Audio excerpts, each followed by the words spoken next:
Hello everybody, here I am again. Welcome back to another streaming about ZBrush and jewelry. My name is Nacho Riesco and I'm gonna show you today some techniques about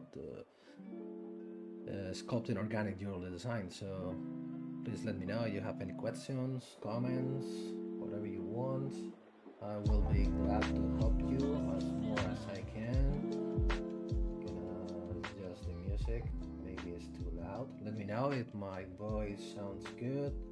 The music is sounded good as well. And let's check everything here. It looks it's working. Welcome everybody. I see a lot of people are coming. Welcome. I really appreciate that you are here, but you are interested on my work. And let's go. So today I have planned to wrap up this, to finish this piece. So I've been making some progress in my free time. I'm gonna show you, because you can see here this portion of the design is more detailed on the previous stream. So I was working on it a bit just for trying to make more progress and to try to explain different things for today. Today I'm going to be focused about sculpting the feathers. On the back side, I'm gonna start cleaning everything on the back side, and I'm gonna prepare the file for 3D printing to send it for 3D printing. I'm gonna print it, so I'm gonna check everything is working well for 3D printing. So I will be talking about the decimation process to check out if all the measurements are correct, that kind of things. But anyway, you have any other question related to another themes, another ZBrush workflows or another techniques, just send your comments, your questions, so I will be happy to help you as more as I can, if I can, of course. So let me read your comments. I've been what for some months, but can't find any purchase. I haven't got any tutorials for purchase. So I was given one-to-one classes, private classes, maybe some months ago, but today I'm not given any kind of courses or classes. I 100% focused on sculpting commissions, so sculpting the whole day. So, but maybe in the future I'm gonna launch the possibility of hire me as a mentor or to give in one-to-one classes if you are interested. Hey Patrick, how you doing for Italy? Thanks so much for sharing. Yeah, my pleasure. So I'm glad to share my knowledge, and I'm really happy that it is helpful for you. Let's go. Let me know if the music is too loud. I'm gonna adjust it here on my side, and let's start. Anyway, as I said before, send your comments, your questions, critics, whatever you want. So I'm here for be talking with you. So let's say I'm gonna adjust the brush size. I'm gonna make this a little bit. It's smaller. Let's say texture. So I'm gonna try, okay, like this. And let's see what will help us if you did a step-by-step tutorial on how to create jewelry from concept to finished art. Really? This is what I've been doing during the other streams I had on the Pixelogic YouTube and Twitch channels. You will find there. I have made maybe this is more or less the 28th video. So you will be able to see many things about what you are saying to make a jewelry piece from zero till the final piece. I was making, if you go to my, of course you can go to the I missed the start of this design for nothing. to this art we are viewing. Say yes, I want to show you one thing. Let's see, if you go to YouTube and you can go to my channel,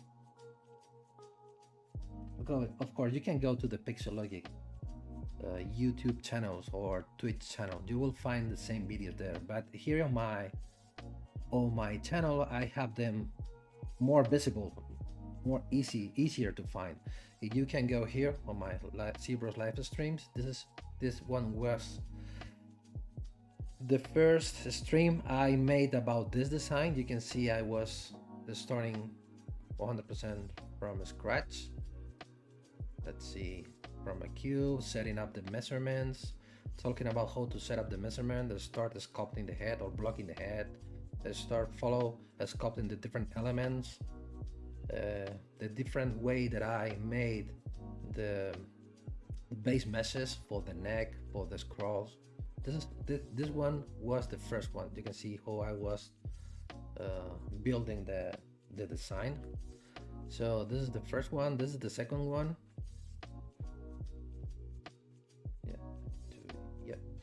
This one was the second one where I was making more progress, adding more elements to the design. So making more elements, sculpting the feathers. You can see here the whole process about the feathers. And this one was the latest one, the one I was making 1 week ago, when I was refining the shapes and making the stone setting, making the feathers on the necks using the UV mapping technique. Also, I was explaining how to create your own tileable alphas, in this case for the feathers on the neck.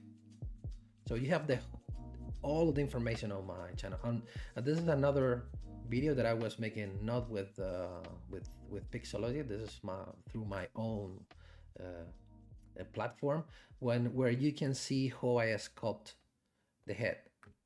So I started from here, from this point till getting the head completely detailed.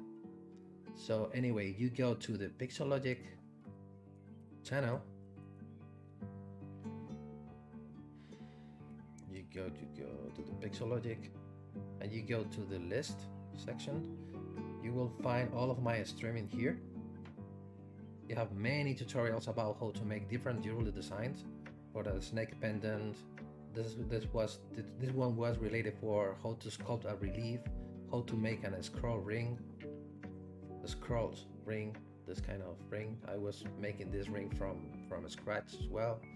You have many content about jewelry design, how to make this kind of bracelet, tiger bracelet, another ring, snake ring, but the list is not 100% updated. You can see the videos about the design that I am making now are not here yet, but you can find it here. You go to the video section where you can see all of the videos that Pixology has been streaming during the week or during the month.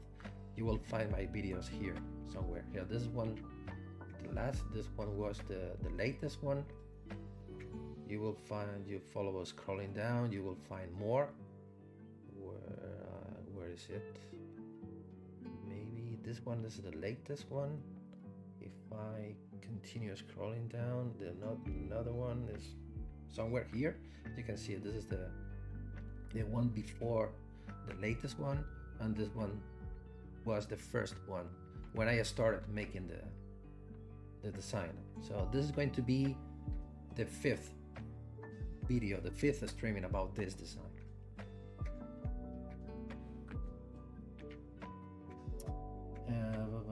Can you answer anatomy question? Yes, I am not that big expert about anatomy, but yeah, send your question, no problem. Marco Matt, does the course come out this year yet? Well, hopefully, because I didn't have time to start making the videos for the course, but I hope that will be available maybe during the summer or at the end of the summer, maybe. When Chris Johnson is asking, when I'm making my jewelry in ZBrush, what do you suggest to use or do to punch pattern to the mesh. What do you mean?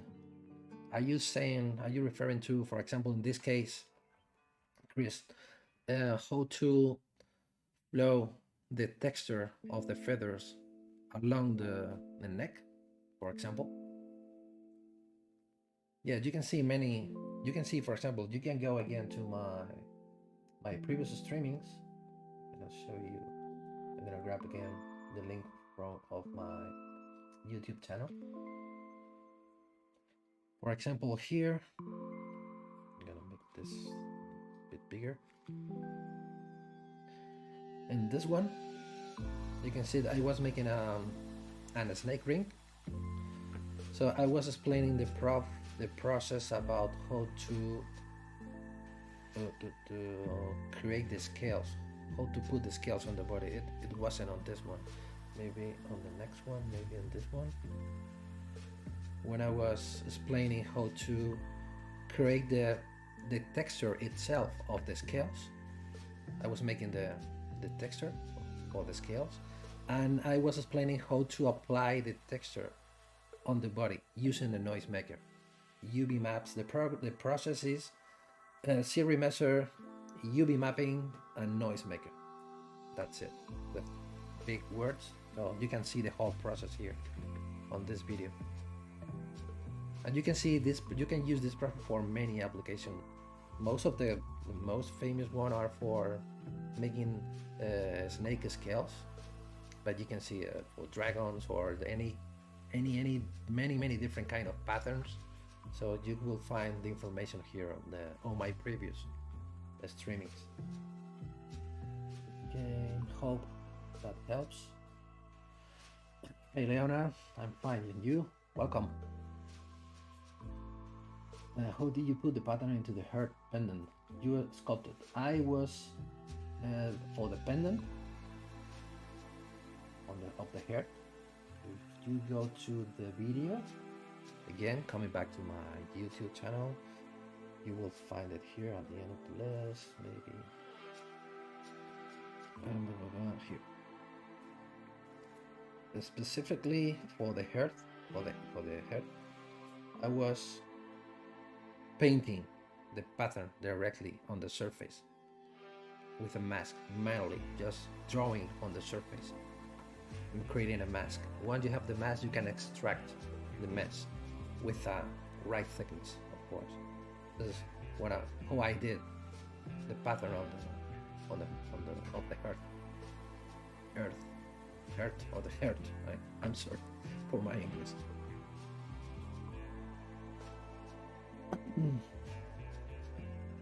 You're welcome.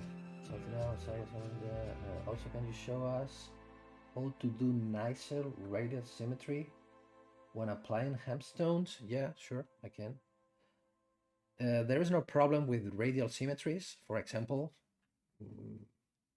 on a rain band, let's say if I grab a cylinder, let's make a polymesh. Let's extrude this a little bit. If you go to the Z plugin, to the scale master, to give it the right measurement. So because now it is, you click here, now it is 2 millimeters by 3.43 millimeters by 2 millimeters. So we are not making a real thing or a realistic thing to print and to cast, of course. So let's say if we set this up to 19 millimeters. So let's resize. So now we are working with a cylinder that has 19 millimeters by 32.55 millimeters by 19 millimeters. So let's say if let's append ring 3D. Now the ring 3D is not visible because here inside. So let's make it bigger. Let's make it wider. This, let's make it bigger. Well, let's put it on top. Let's turn this on. As I already have the live boolean button active, I'm going to create a subtraction between the cylinder and the ring. If we want to know how thick is this, we can zoom in like this. We can use the gizmo and turn off the gizmo and use the transpose line to start taking measurement. Now from here from the base till the highest point, it is 1.5 millimeters. Maybe it's too thin, so we can make it bigger. Let's send it to the center. Let's make it thicker. So now it is, come here, like this. My keyboard's almost dying. So, okay. So now it is almost, we are almost reaching 2 millimeters. Okay, it's a more realistic measurement. And Christian, I think my problem is sometimes my mesh isn't centered on something because they tend to come out a little. Yeah, this is the problem when we are talking about radial symmetries. You should be sure that you are working with the element in the center of the workspace. I mean the coordinates of X, Y, and Z, 0, 0, 0. So if not, the radial symmetry will not work.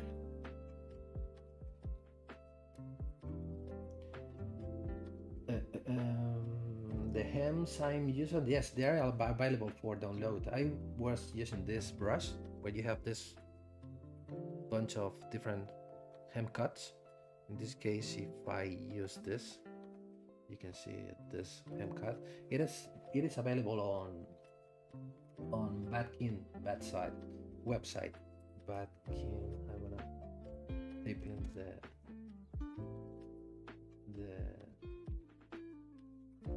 information here. Badkin, this is a hemstones. You can see it here, folks.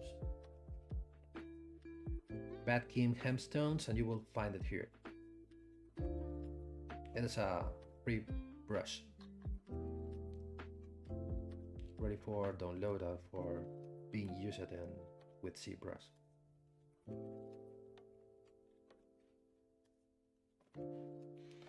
Okay, let's follow talking about the yeah, for example, you have this and you have different ways. Of course, if you already have an insert brush like this one,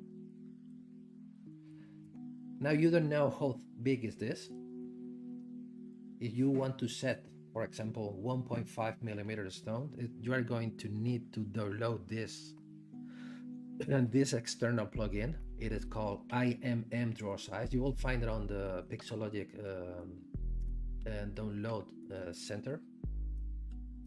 So it's free, ready for install ZBrush plugin, but it is an external plugin. That means that it doesn't come with the default installation. So if I want to create a 1.5 millimeter stone, I type in here 1.5, enter, and click here. And now when we are growing the stone, if we press the Control key, we are creating a 1.5 millimeter. It means that because here we have from left to right, we have 6 millimeter. Let's make it not so wide like this.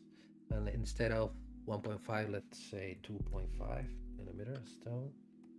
So now you start growing the stone and you press the Control key, and now we have, okay, I forgot to set Control key, and now it is, don't forget to click here before to start making anything. So start growing the stone and press the Control key, and ZBrush will fix the size to the size you adjusted here.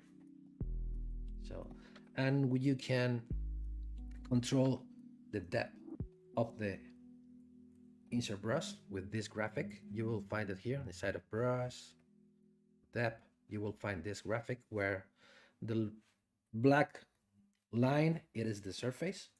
So you just need to adjust how depth you want to put the stone with this graphic. And now you can start inserting a stone. Control, Control, Control, Control, Control. All of them has 2.5 millimeters. But if we set a radial symmetry, we go to activate symmetry, radial. It is not on the x-axis. Maybe we should choose the z-axis, no, the y-axis. We are looking for to set 22 stones, for example. Control, we have 22 stones of 2.5 millimeters. This one could be the fastest way to do it with the default radial symmetry. And what you can do, another process that you can do, I'm gonna turn this off. I'm gonna make a duplicate with this. I'm gonna insert a stone. I'm going to go to geometry, modify topology, and mesh from brush. So now we have here one stone. What is it? Here's in the middle. So I need to grab it, put it, yeah, with the eye visible, of course. And this is a 2.5 millimeter stone. Okay, but another process, maybe where you can have more freedom, is the ray mesh process. You can go to ray mesh, turning on the ray mesh. So you're gonna start working with the ray mesh. So next step to take is to start locking the position and reset the pivot point. So now you're gonna start making a distribution of as many stones as you want. So we are looking forward to make a rotation. So let's go from offset to rotate, and we need to find the right axis. In this case, you can see the Z axis is not the right one. The Y is the right one. So we're gonna rotate it 360 degrees. And how many stones we want? So we can start repeating as many stones as we want to cover the whole band. So I was putting before 22, but you can see we have a space mostly for 34 stones of the.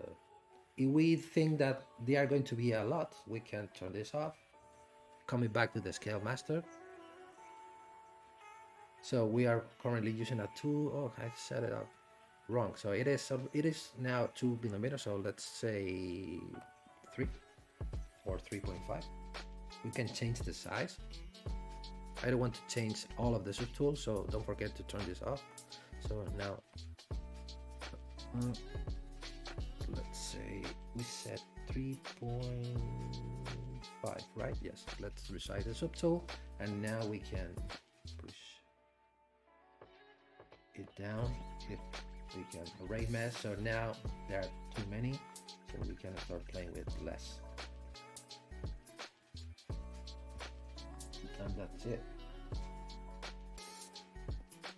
And another extra tip that I can give you is, for example, if you have the problem that you said before, that your problem was that sometimes your mesh is not in the center of the workspace, what you can do is, for example, if we have something like this, let's just turn this on, turn this off. Let's make something simple, but I think you're gonna understand what I mean. So let's insert the cylinder. I'm gonna grab the cylinder. Let's make a kind of round here. Let's rotate it. Let's make it bigger. Make it like this. So maybe we are gonna get into this gizmo options. Let's apply some tapering here. Let's make it wider here on the top. And you want to apply radial symmetry here. No, this wasn't a good idea to make the taper, so let's undo it. So let's make it bigger like this.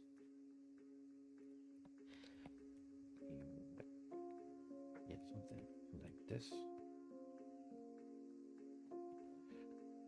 And you want to apply radial symmetry here. Of course, what you can do using the radial symmetry, you can start playing with the stones, for example. You can start using the radial symmetry as well. So with the C, with this radial symmetry, you can apply this. But for any reason, I don't know, because now we are lucky because the cylinder is exactly in the middle of the Z axis, so the radial symmetry works here. Or if I select this one, no, this one, no, this one, no. I was looking for the radial symmetry on top. Yeah, this one. We can apply the stones here or whatever, because the cylinder is exactly in the middle. But any reason, any reason about the design is not completely in the middle, so it is here instead of in the middle. Something similar about the problem that you were talking about before. So we try to use this radial symmetry, the radial symmetry doesn't work because the object is not exactly in the center. So you will find two buttons here, transform. You will find two buttons here, S pivot and clear pivots to this button that I already have here on my custom interface. This is a good tip, is using this button.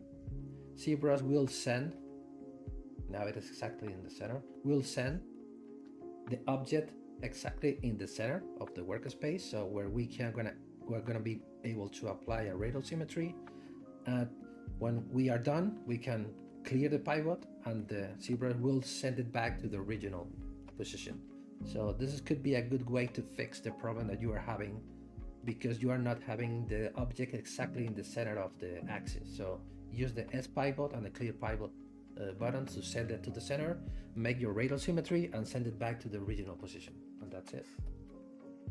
There are different ways depending on the kind of thing that you need to make. Maybe with another kind of example we will need to try to find another solution, but because there are many different solutions about everything, almost everything. Looks Amazon section. Let's review your comments. Sometimes yes, tones that you use to simulate the hems. Yes, that was answered that already. What about the hole to allocate the hem? Yeah, you need to subtract, making, for example, if I send this, I'm gonna undo it, undo. Let's send this to the center. This is as easy as to start making Booleans. So, for example, you can make another cylinder, a copy of this one. Let's turn on the transparency. Let's make it smaller. Let's make it longer, like this.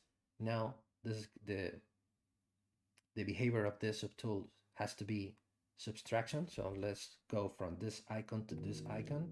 And now we have this hole that goes past through the whole band, because this subtool is affecting to this subtool and this subtool.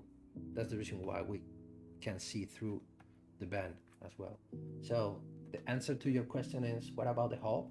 You start making Booleans, and that's it. Link111 is asking, at some point do you explain and show what tools and how they are using?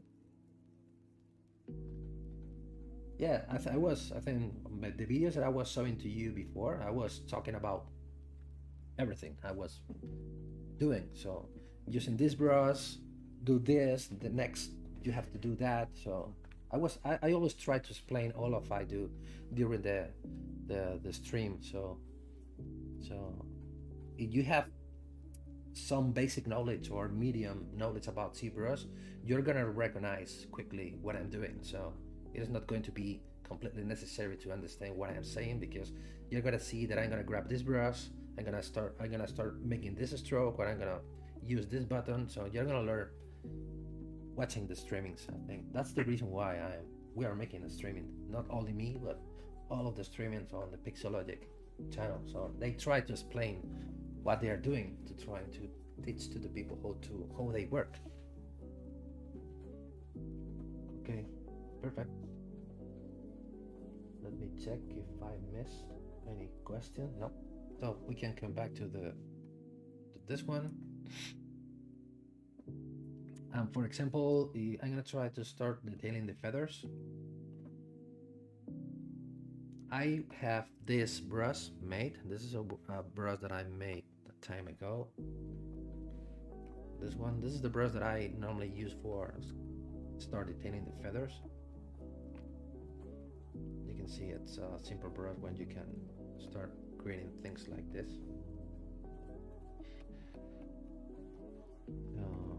Yeah, I can turn this on the lazy mouse to have more control, so we can bit of more control. If I turn this off, yeah, it reacts better without the lazy mouse. I think this one could be good. Restore. Before I start making anything, I'm gonna store the morph target. Go into morph target and then store morph target.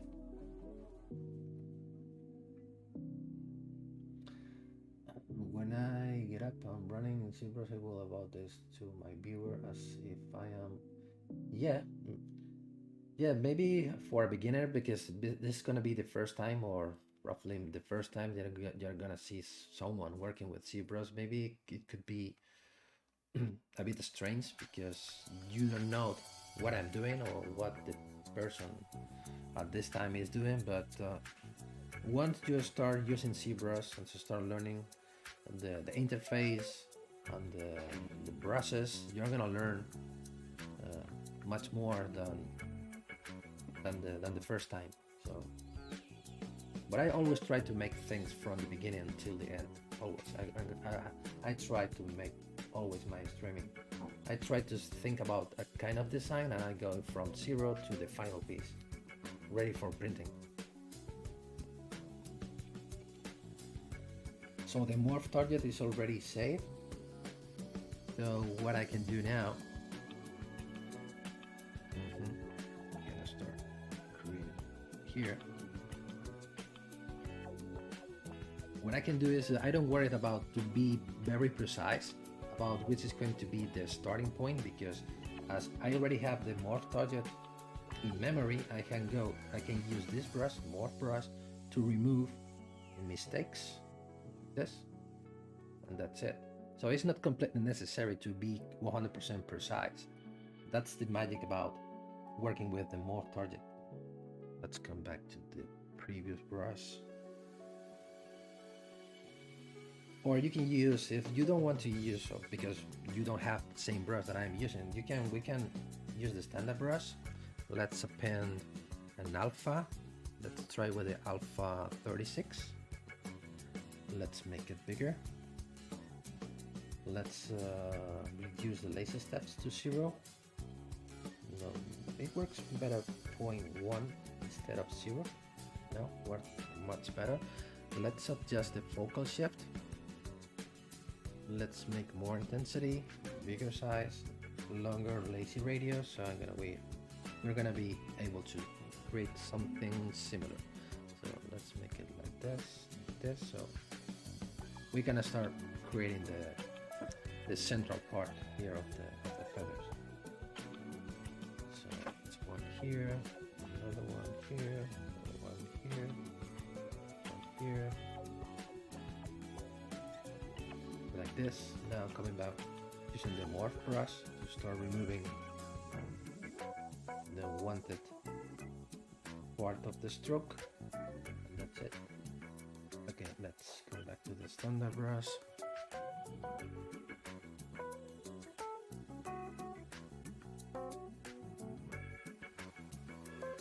Let's stroke, and more strokes.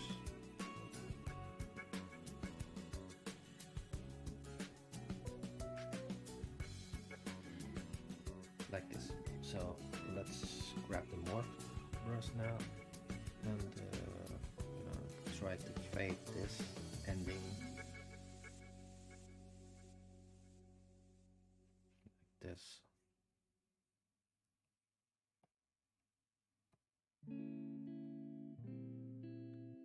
Let's smooth out a little bit the surface.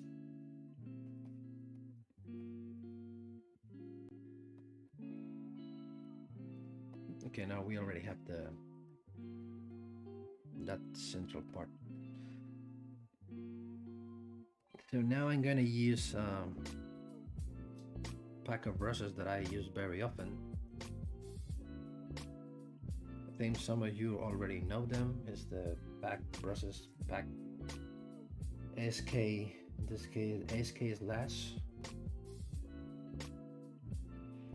I'm gonna start creating this kind of, I prefer to change the alpha from the default one to the alpha 39. I'm gonna start creating this, but instead of making this, let's try if we go to alpha, modify, And H style, let's go from 1 to 2. Now we are working with 2 alpha, so we are gonna being able to create things like this. I think it works very well for the feather detailing. So let's reduce the focus shift and add and increase the intensity, not that much.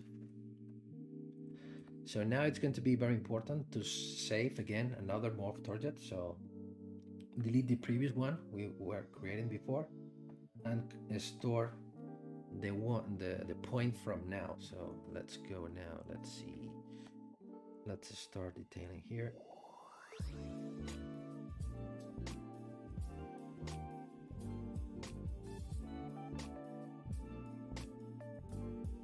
Because we already have this morph target in memory, we can now use in the same process as before, removing the unwanted. So now we have a clean distribution of the strokes. Okay, no questions? Okay. I'm gonna change the material because this one is too bright. Let's say I'm gonna use this one.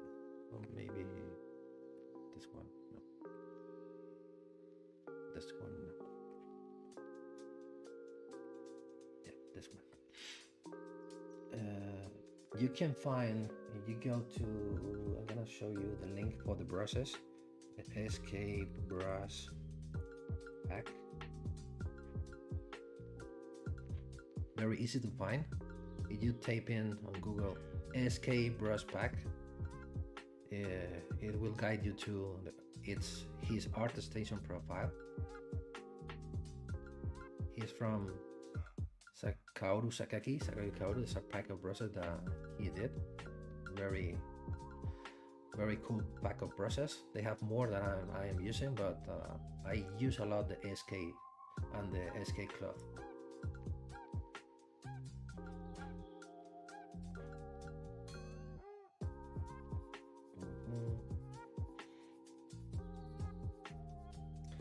Let's follow detailing the feathers. I'm gonna add more intensity. I'm using the Alt key, right? Because by default it pushes down the surface, and I prefer to.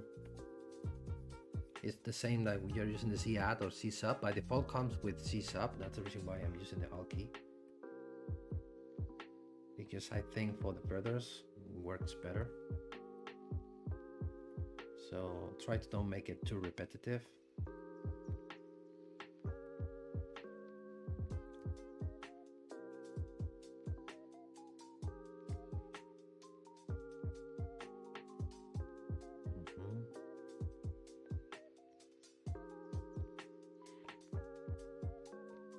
Also, you can use the pressure of your pen, applying more strength or less to for giving a bit more of randomness of the stroke on the strokes. This. Well, the first time it looks a bit messy, but we can fix it later with the morph brush, as I did before. So something like this, here and there. Other strokes, more strokes, more strokes. Like this.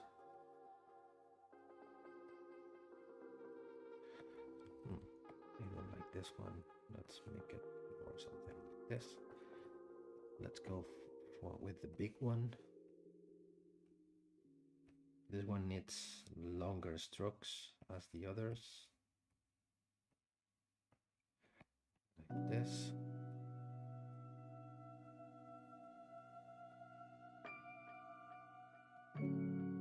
Now let's grab the morph brush.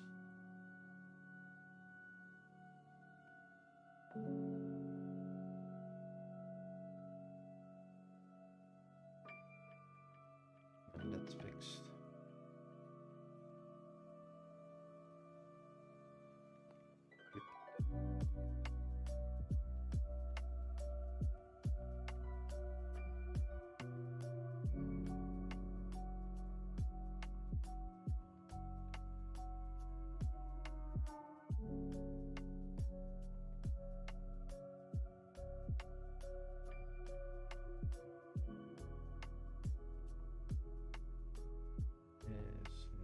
mostly in the middle,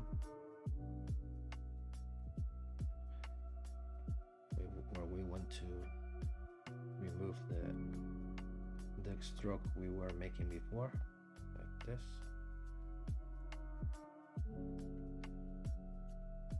Okay, I think looks good enough. Maybe I'm gonna grab now the clay brush. Clay. Oh, okay. Well, we can start clay. I'm gonna show you another way to apply the same thing, because I was looking for, because this thing is maybe too rounded.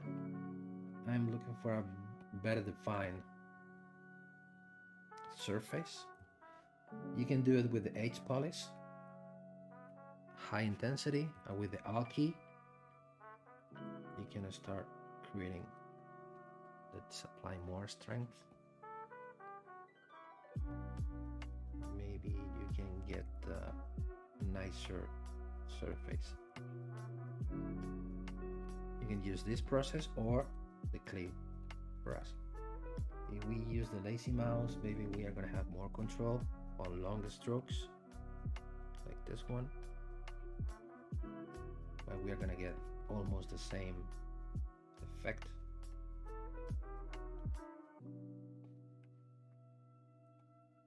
So let's go and apply. Here it's going to be necessary to use the morph brush. I forgot to fix this feather. And then I'm going to follow using the clay. Okay, no more questions.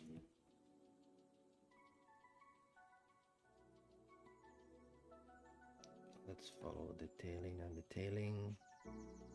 And we are not done yet, because an extra touch that we can give to the feathers is using this last brush with only with 1 alpha, of course. This is by default, it reacts very strong on the surface. It's going to be necessary to reduce the intensity. And with this brush, I'm going to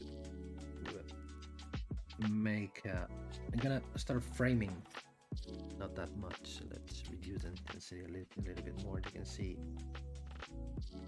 I'm gonna start framing or making a corner or an edge on each feather using this brush,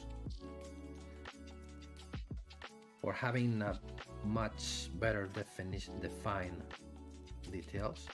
This is going to be good for the 3D printing and for the casting, because we're gonna define much better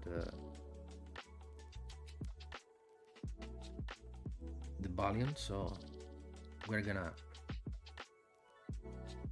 cast much better the details on the 3D printed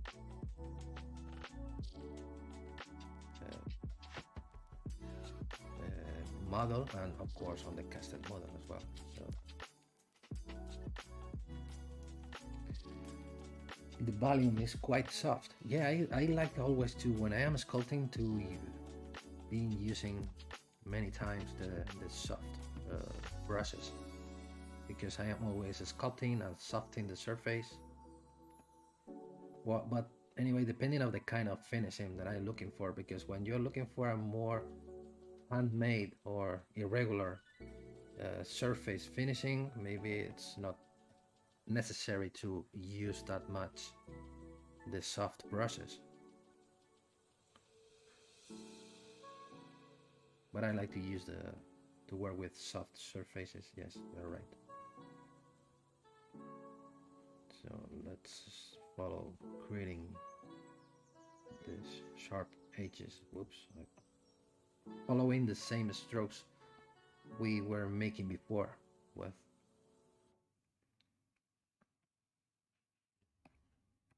Because here the stepping is going to be very important for a good printing and for a good casting. Try to avoid to leave everything on the same surface. Try to play with different heights. Like this, you can see that each feather has its own level. Because in this one, this level is too close to the lowest level. In this case, it's going to be necessary to improve a little bit this to avoid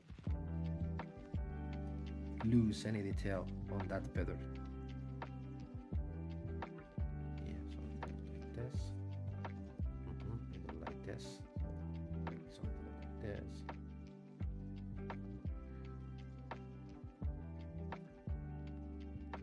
Same thing here. We have a very small level between each feather, so we can start adding different levels here.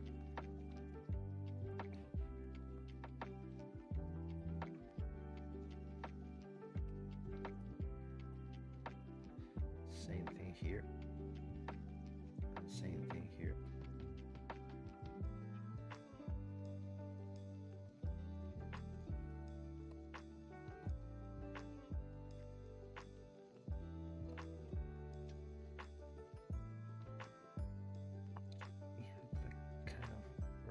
Here like this. Now they are better defined, so I'm not very worried about the profile all this or the side view, because as it is going to be a brush, so the most important thing is going to be the frontal view, but what happened on the back side is not going to be important.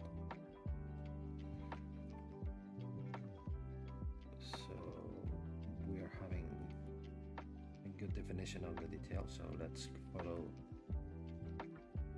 here. Maybe it's going to be necessary to add some details as well.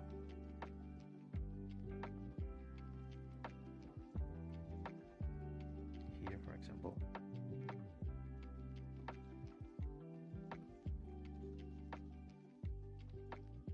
Okay, now we can grab the SK slash and let's try with a shorter lazy radius.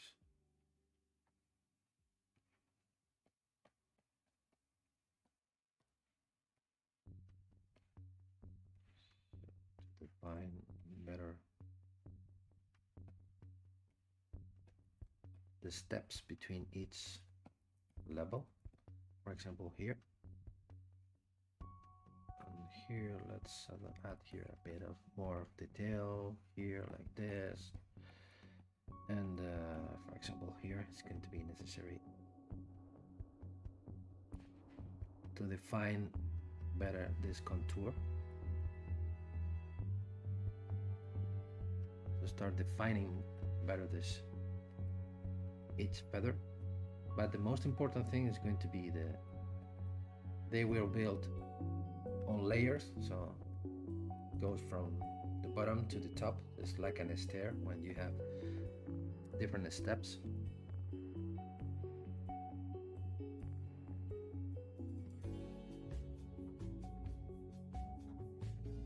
A good trick is another feature. This is more or less new. You will find on the deformation menu, you will find, I'm gonna save the morph target again, so let's delete this one, the latest one, let's create a new one. You will find this slider, a contrast, where you can apply more contrast. You can see, I'm gonna undo it. You can see what I did with contrast, without contrast. You can see everything changed. Let's rebuild the dynamics first. Let's apply a bit more contrast. Control drag to rebuild the mesh, dynamics. The reason why I store the morph target first is to try to fix this kind of problems. I'm gonna do it. Dynamics, so with the morph target I can, no, I need to go one step backward, so let's come back to the beginning again. So before the contrast, now here we are, so let's delete and store. Now it's time to apply the contrast. Now with the morph target we can remove this kind of weird things are happening on the back.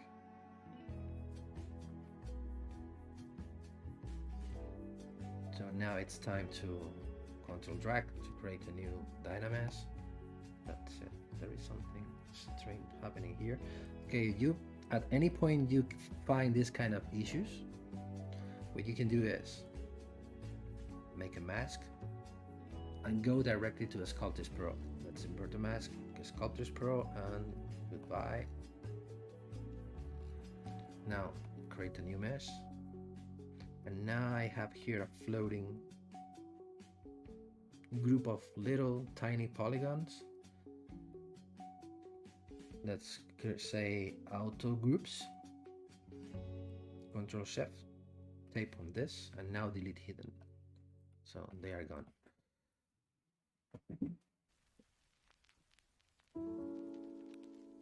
Okay, no more questions. No, today's been a very quiet day, so I'm gonna start working on this. So I can start with, now I don't need the Sculpting Pro, so I can start working on the profile of the feathers, because the feathers looks so thick because we are creating a piece of jewelry. So here we have this is 1 millimeter thick, so that's the reason why maybe we can make it not that thick. Just try removing part of the feather from the back. Try to make it this, or using the polish with the Alt key, we're gonna start changing the profile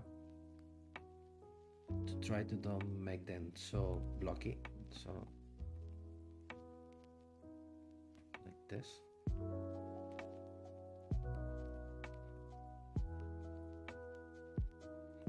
But again, if you want to make it thinner even more, so you can go to the pinch brush. We can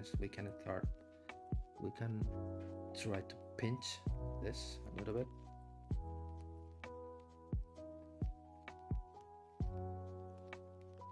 Now they are, let's stay again about 1 millimeter. Let's try to stay below 1 millimeter. So now 1.9 millimeters up. Now looks better. Hey Memo, welcome, bienvenido.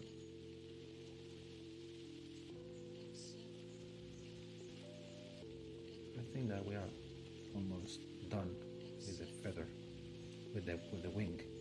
I'm gonna remove those artifacts.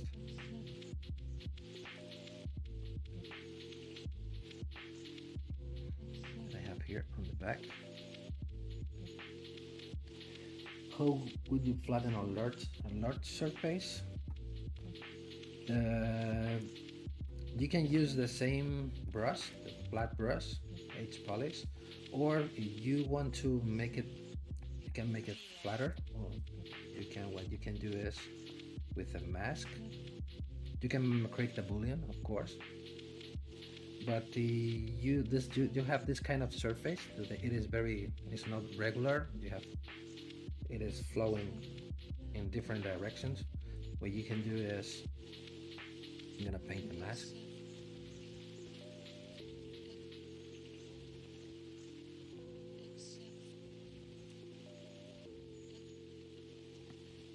Blur the mask, let's blur the mask, and you can use the polish by feature, or in this case with the dot open, you can start polishing as many times as necessary to start polishing the surface till getting a cleaner surface.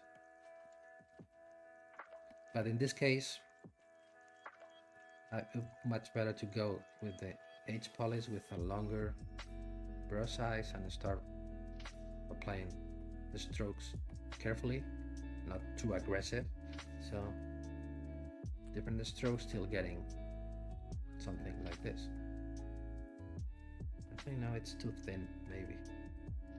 It is here, 0.7. We are closer to the limit. So let's undo this. Let's stay here. Maybe it's going to be a good thickness. We can pinch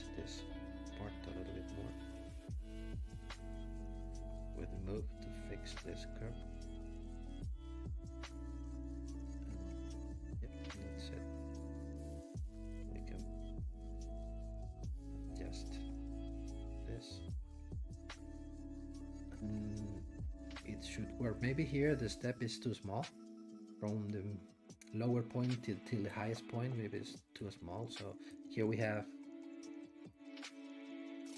0.3 millimeter, so danger zone, so we can pull it a little bit to try to have a bigger step where we have at least 0.6. Now we're having 0.7. Now better. And let's say what we can do more. I'm gonna use the same brush I was using before, this last brush, to start detailing, apply a kind of soft strokes texture here to don't leave this completely flat. Maybe something like this. Okay, now better. Now let's grab the polish brush to start polishing this. I think I'm gonna use this. I'm gonna apply a bit of detail here because this little section is visible. Let's apply 2 little strokes here.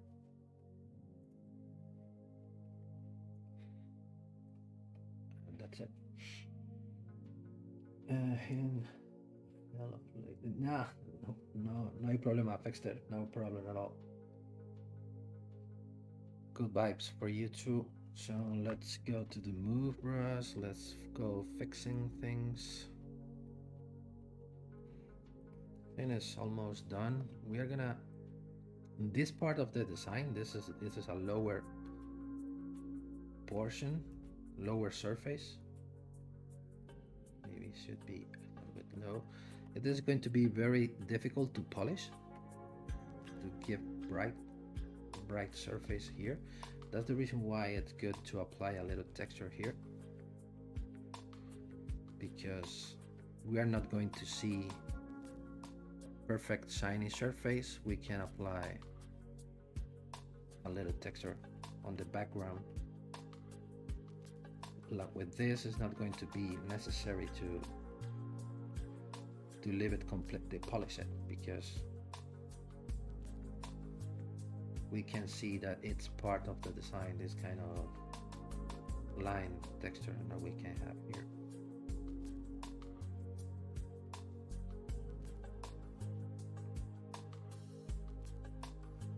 Let's start changing the angle till we are reaching the highest point. Yeah, something like this.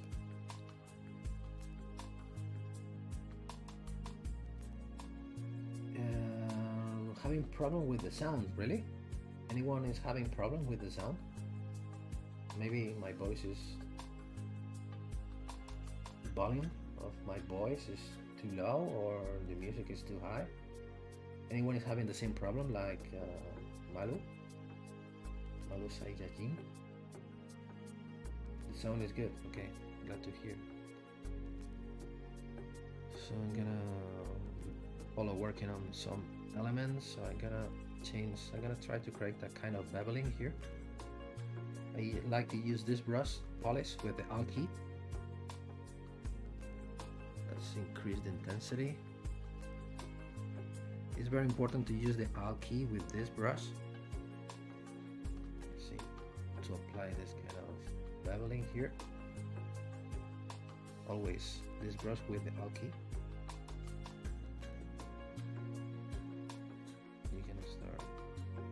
Creating this kind of bevels on the corner. Okay, now it's better. And let's say if I grab this element, if I use the slash brush, and I can start adding some strokes here. No, you should be here on the border.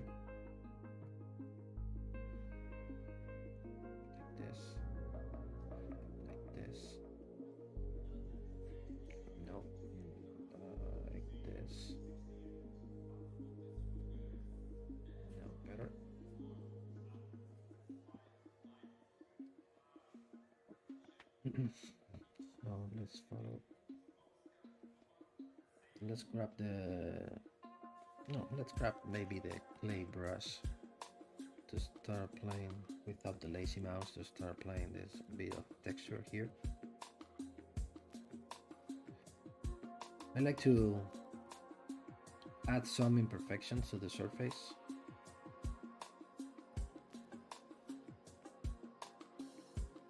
This is more for the rendering model instead of the real model. With the real model, we're gonna have even more imperfection after the printing and the casting processes. But anyway, if we add a bit of texture on some surfaces, maybe we're gonna add more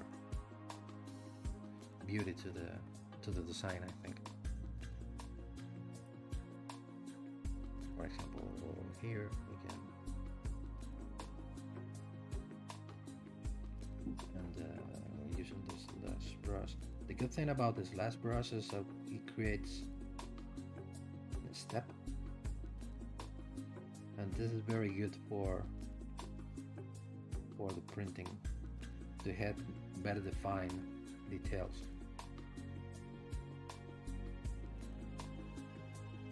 The steps on the 3D printing is very important. You don't lose, or to try to lose as less details as possible.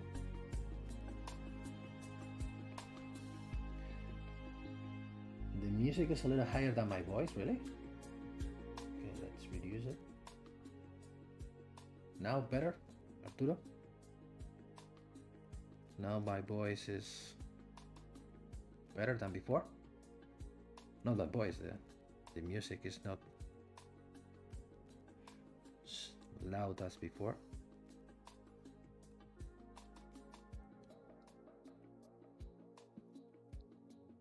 Okay, I think we can go now. Then we have 1 hour. So I'm gonna start adding more details here and there till going to the to the back side.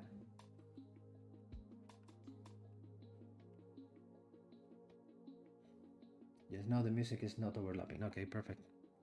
Good to know it. Thank you. Because I never know to set up the volume of the music, because I like to have a background music, but sometimes it's too soft and sometimes it's too loud. So maybe I'm gonna grab this element with the with this last brush. Let's apply some details here, and that's it. Maybe I think I'm gonna apply a bit of texture here as well.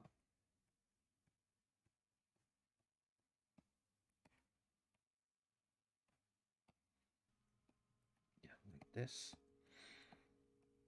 And I'm gonna fix this.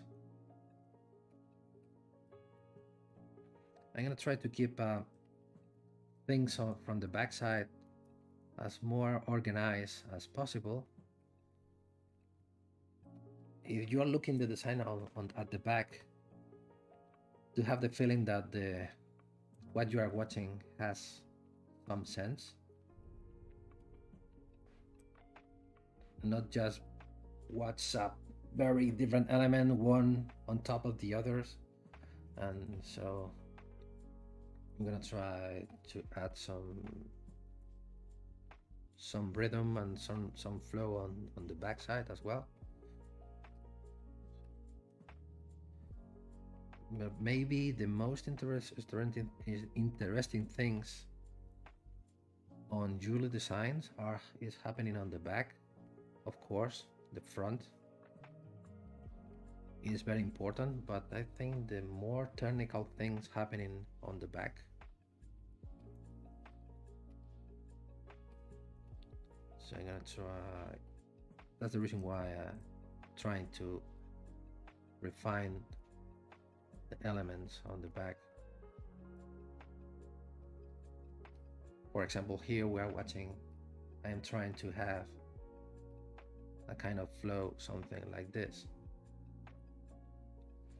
when I'm seeing the lines flowing on the back as well. For example, here I have another one here, another one here.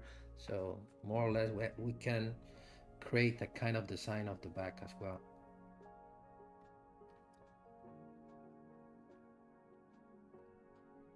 Okay, perfect. I'm sorry because the music was too loud before. Let's make this thing a little bit thicker. Now let's try to fix this.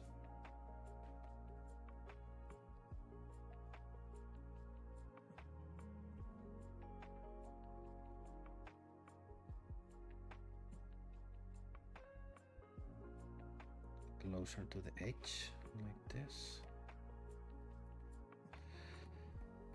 And okay, once I have everything weld as a one piece, I'm gonna start fading and blurring the different subtools, because now we can watch a lot of, we can see very clearly when one ends and when the other starts. But once we have only one mesh, it's going to be possible to fade them or to weld them. So like this. Let's use the SK to start trying to have these two elements on the right level, the same level. If I grab this, for example, I can create a bridge here and follow it with here.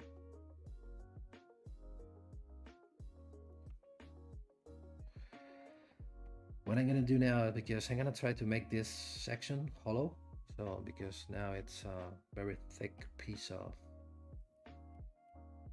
metal. So what I'm gonna do is I'm gonna use this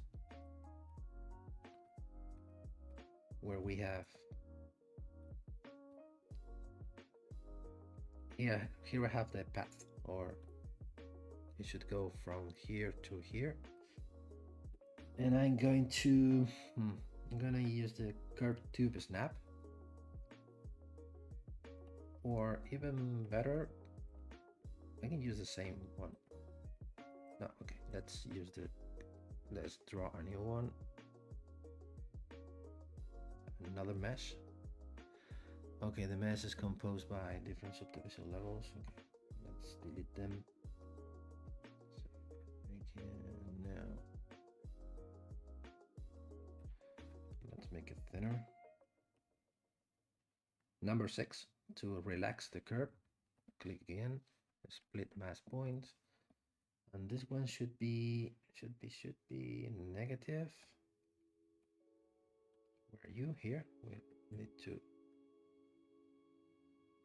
bring it down, and it should be at the end of the list, maybe, for watching the effect of the Boolean, like this, right? So let's grab the move infinitive and fix the position, trying to follow the same curve.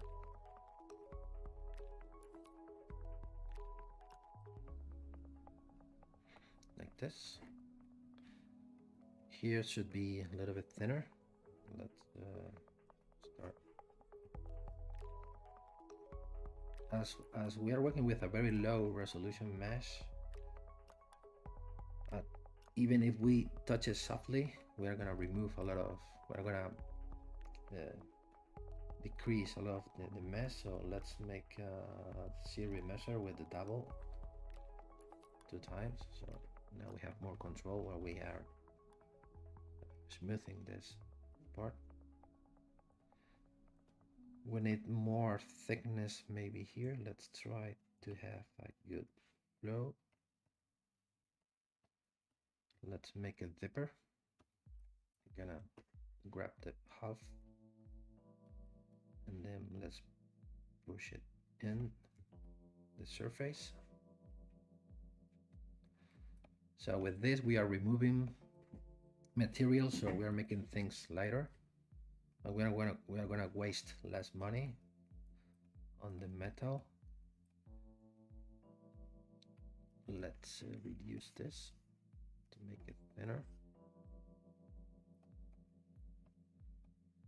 Let's create a series measure now. Maybe here we need more thickness. We can use the back face. Maybe to have more something. Not sure. So maybe I'm gonna add another branch here. What I'm gonna do is I'm gonna use the same brush. I'm gonna create another branch. The split mask points. Where are you? This should be lower. And we can let's reduce, let's polish it. And now we can remeasure, and now we can adjust it.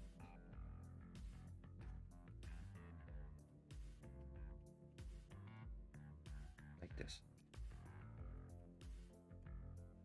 I think like this maybe looks better.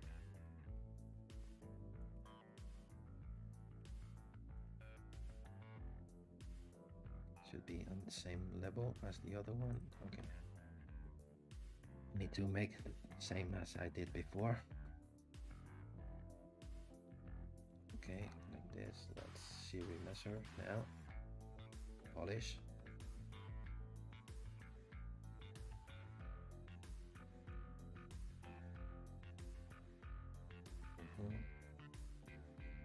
Let's reduce this.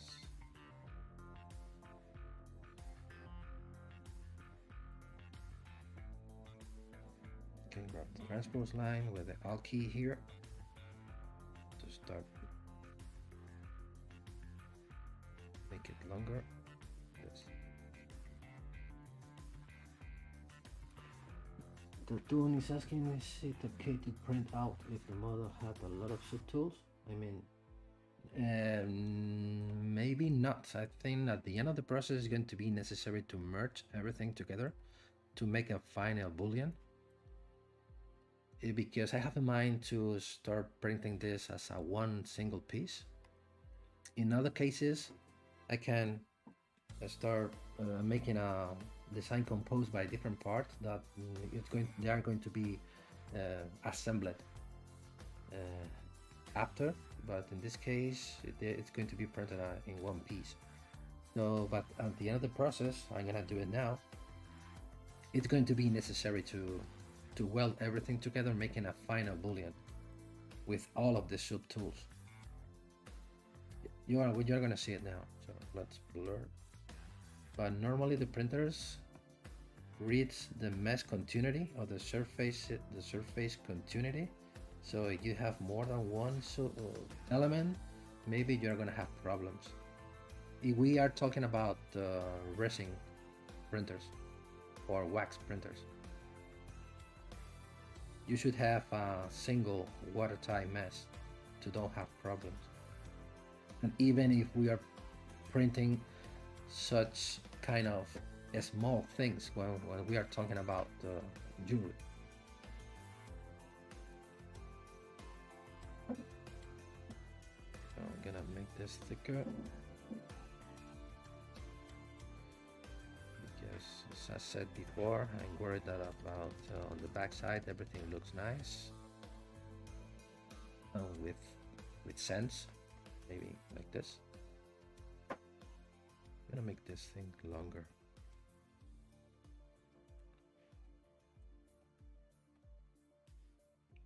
Only this portion, like this.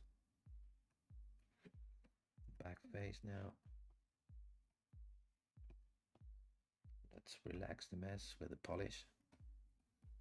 And now we are having better finishing. Thank you, Monk. Well, I try to do my best. That's it, because I've been sculpting with ZBrush for 16 years. So it's just a matter of practice. Okay, like this, let's make it double.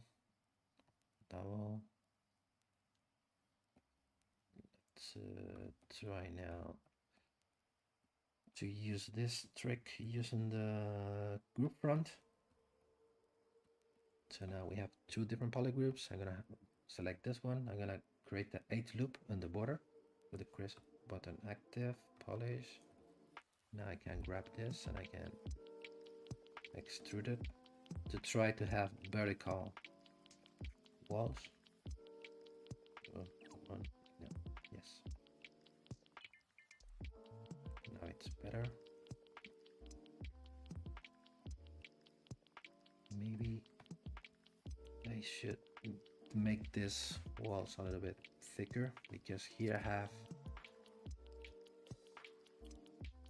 0.5, half of a millimeter, so it will be much better to have a little bit more.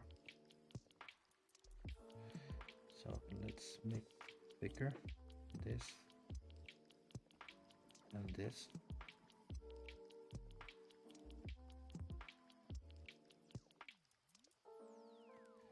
Maybe we are talking about jewelry. Maybe if we stay below 0.6 millimeter, depending on the kind of printer that you are using, maybe you can lose detail or have problems.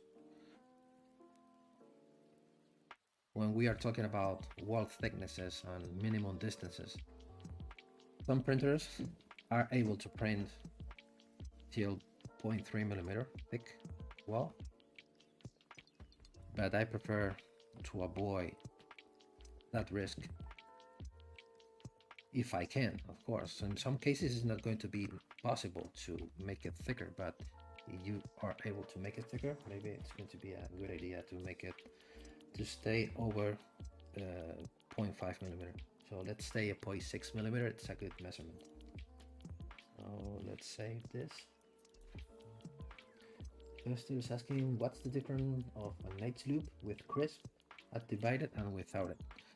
I'm gonna show you here. I'm gonna repeat the same process as before. So this is going to be the front view. So you will find this button here inside of the polygroup menu. Polygroups, group front. So now we have two different polygroups. Now I Control Shift and tape on this one, and I'm gonna create the edge loop without the crisp. So you can see how thick is this, and with the crisp is this. It's the difference between make a thicker or thinner edge loop. If you are working with a low resolution measure like this one, it's much better to use crisp. But you have, for example, if I divide this one 2 times, if I remove the subdivision levels and I create now the edge loop without the crisp, now it's going to be reasonable to have this thickness for an edge loop, depending on how thick you want to create the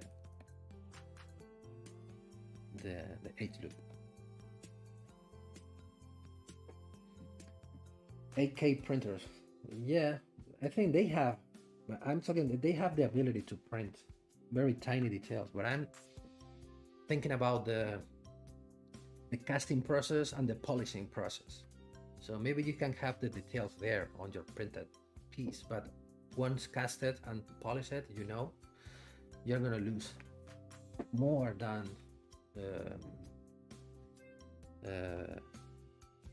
0.3. If you are printing at 0.3 and you're gonna lose 0.2, 1.5 for polishing, you're gonna stay about 0.2 millimeter thick. You are gonna break that part.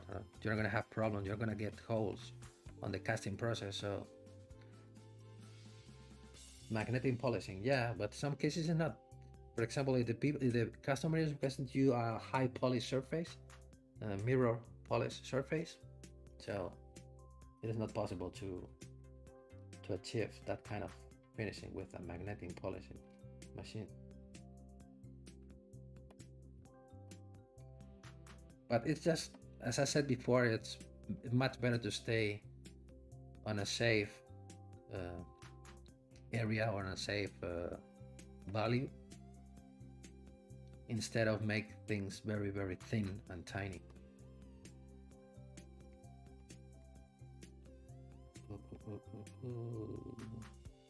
Maybe everything is ready. I'm gonna add a bit of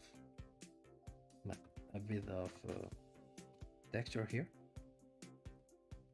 Let's say, for example, to don't leave the feathers on the back, just plain. If we add a bit of sculpting here on the back, it will look nicer. If I do this, let's make this.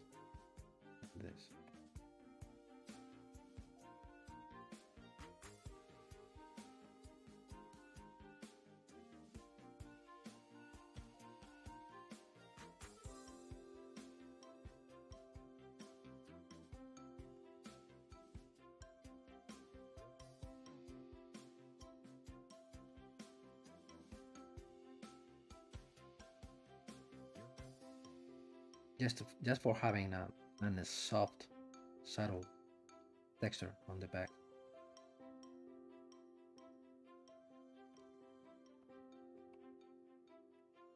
I didn't test any 8K printer yet. I don't know if there is a big difference between the 4Ks and the 8K printers in terms of difference of the surface.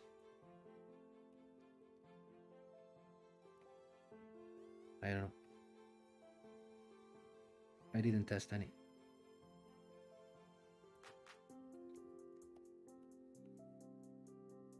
Okay, let's grab, as I said before, this is going to be a very difficult to polish, this back part. So it's going to be a good idea to have kind of texture here.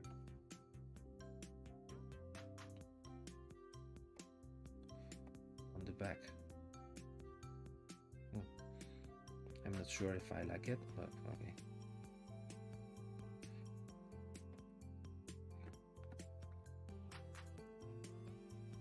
Let's try to refine some things like this. Okay, I think that it should work. The same here. We can use the SK slash to start adding a kind of lines texture. Should follow here like this. Clarity is amazing. What do you mean with clarity? I'm sorry, I don't understand you. Clarity? Clarity. You have seen it, the clarity, this, yes. But if I am, which is the best way to glue all the parts? This is when we are talking about jewelry, we don't talk never or almost never, depending on the kind of jewelry that you are doing, about gluing things. So we are always thinking about how to welding things or solder things.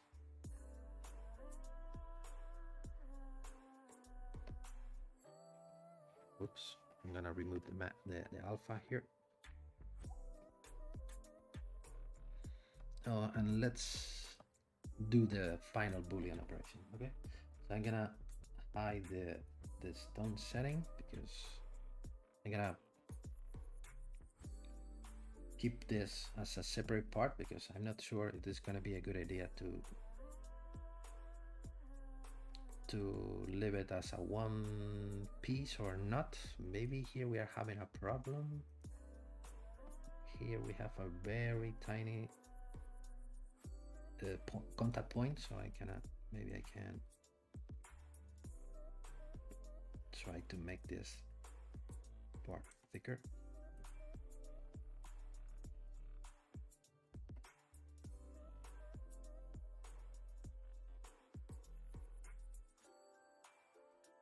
To have this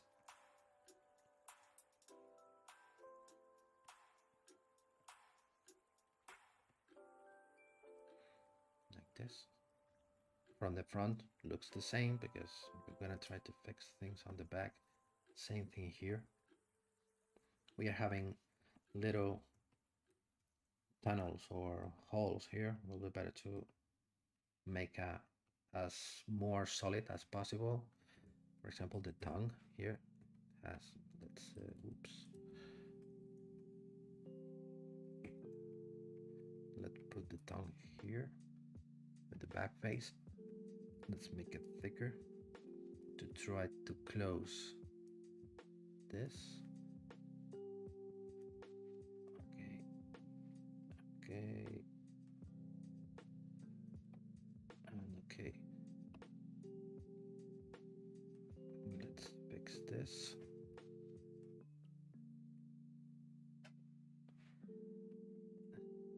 Yeah, I'm still streaming. I used to stream for 2 hours. I'm working on the back side, trying to leave everything ready for start making the final boolean, to start merging everything together to get a one single mesh.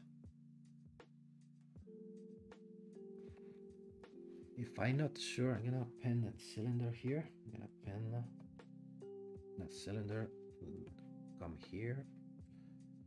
Let's rotate it 90 degrees. So let's put it here. Let's make it bigger. Because I want to, let's, yeah, need to be here. Because let's turn this off. Let's make it longer. Let's push it back, make it longer. Because if I want to leave in a space here, I'm not sure if I'm gonna print the stone setting with the piece, or I'm gonna print it as a separate piece that it's going to be necessary to be soldered after. I don't know. Maybe it's going to be too small. And I should think about it, but at this I'm gonna create the boolean without it, and I will think about it later. So let's save it. Sometimes it's much better to talk with the person who is going to make the soldering or to make the polishing, because maybe he prefers to keep everything as a one single piece, or he prefers to have the element split it into different parts. And of course it's going to take more time, more work time. It's going to be more expensive, because after it's going to be necessary to weld or to solder all of the parts to have only one piece. But many jewelers thinks that it's much better in terms of they are able to polish each part individually, so they have more freedom to have much better finished surfaces. But others think that the time that they need to put on polish each part one by one and after solder all the parts together takes a lot of time, and it hasn't risen, because maybe the piece, if it's going to be cast on silver, is going to be very cheap. They are not going to earn money with that, so they prefer to keep as a one single piece. But that's the reason why I prefer to talk with the jeweler first to take the final decision.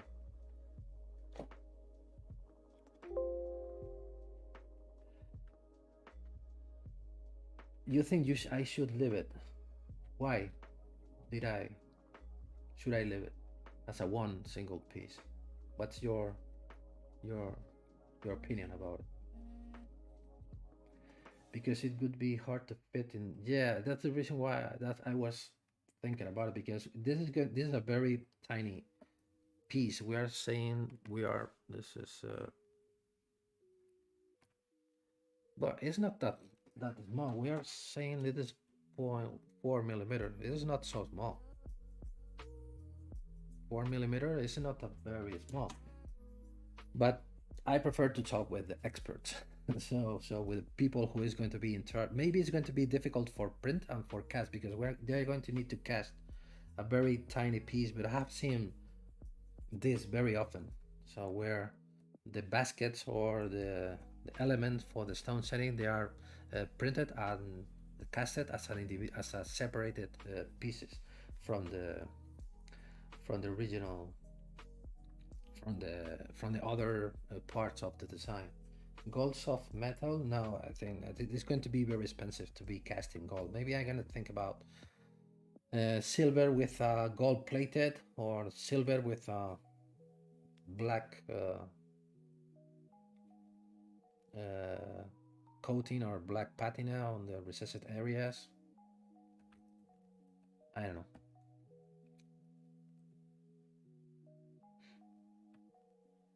Okay, let's go for the Boolean.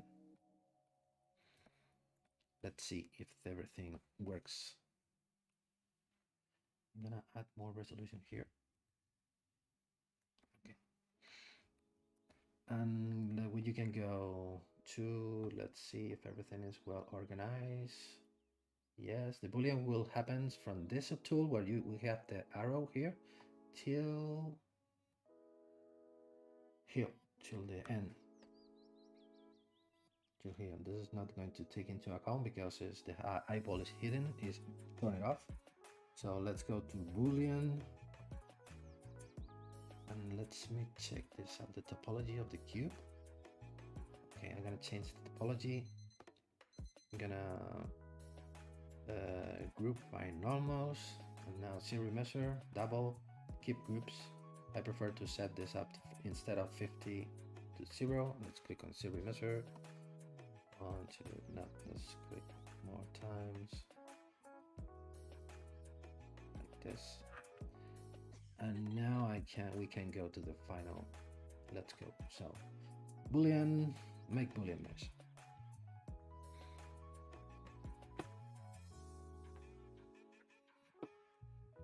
Maybe it's going to be necessary to leave it in there instead of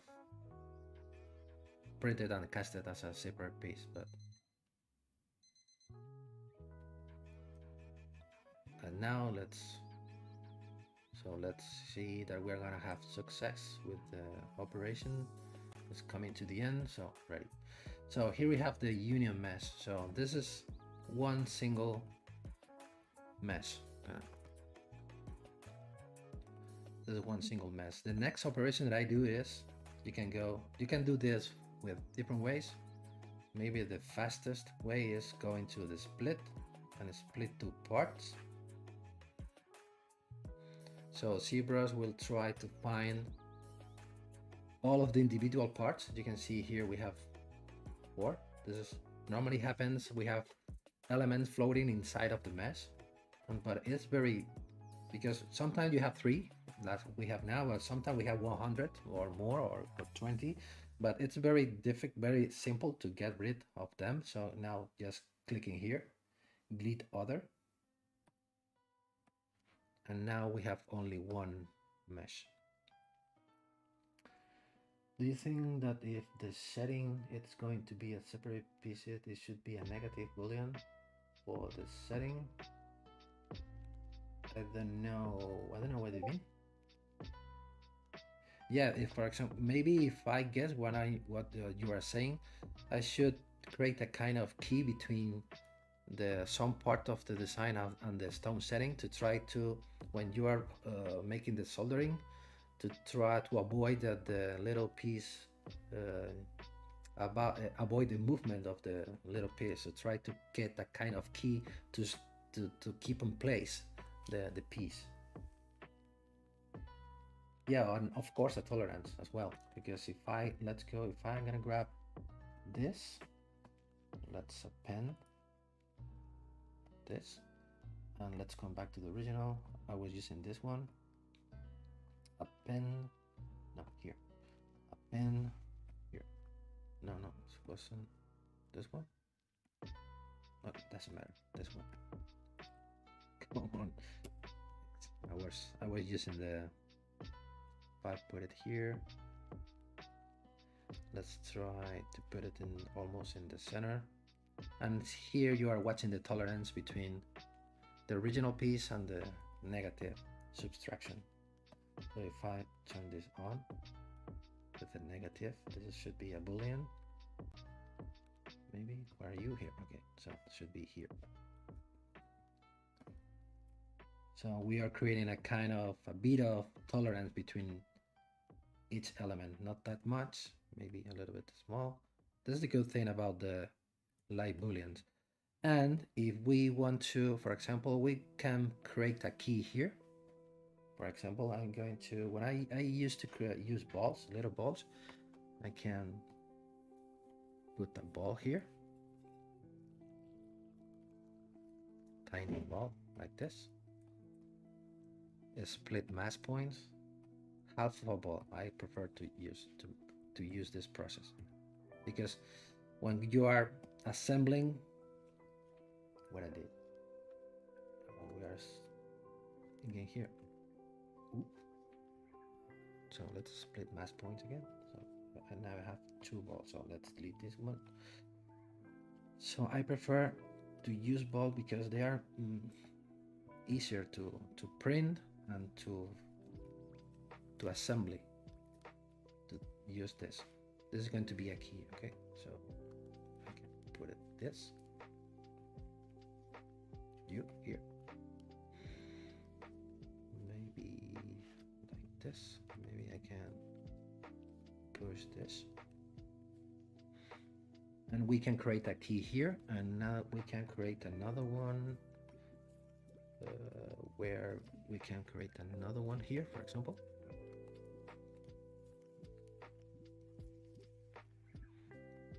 This one should be more like this. And we can create a third here. No, here not, because we don't have a contact backup. I think it's going to be enough with two, maybe. Yeah. The thing is going to be enough. And what I do is now create a duplicate. This is going to be a negative. And let's inflate it. No, this one. I should inflate this one like this to create a bit of tolerance. And this is what I have.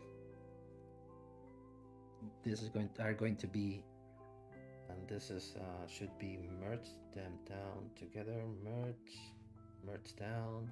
Always okay. This is going to be the piece, and this is going to be the. So it is going to be assembled from the back to the front. They're going to put it here, and once it is in place, we're going to have one welding point, soldering point, and another soldering point. So they're going to be in place. Yeah. Yeah. It's very tricky. This is one part that I love to do. Is for example, we are here on the same point as before. This distance. This is very thin. Now it's the moment to fix this kind of things. We can select this. We can make this part thicker, because this is one thing we didn't know before. This is one thing that we need now when we are creating the assembling. So now the good thing about the Booleans, the light Booleans, is that we can do this kind of things. So we need thicker part of the design here. I destroyed this design. Shit, like this.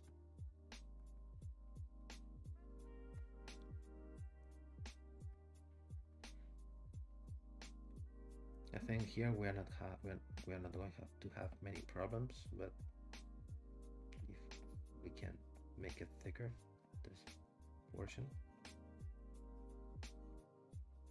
like this, and this is going to be the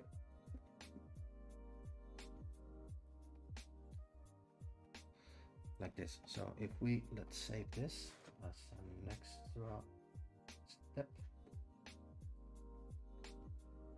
And now it's time to start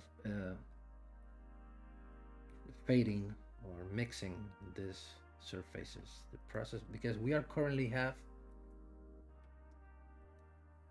almost 7 millions of polygons. They are too much to start using Sculpting Pro or start sculpting anything. Maybe it's going to perform, in my opinion, it's too heavy. We can go from 6 million maybe to 1 million. So if we go here 1000, click on custom, we're gonna decimate the mesh for the first time, going from 7 millions to 1 million.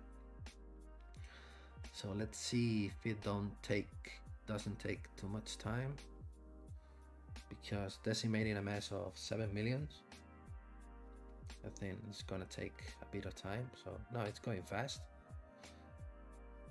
So with 1 million mesh, it's going to be more friendly to work.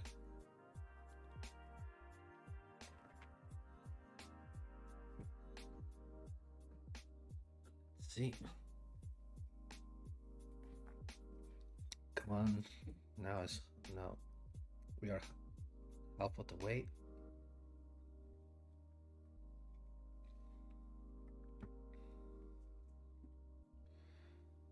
Maybe now I'm thinking that, okay, let's see what happens, because here we are having here a very sharp edge. We're gonna have problems here, but okay, let's see if I can fix it later.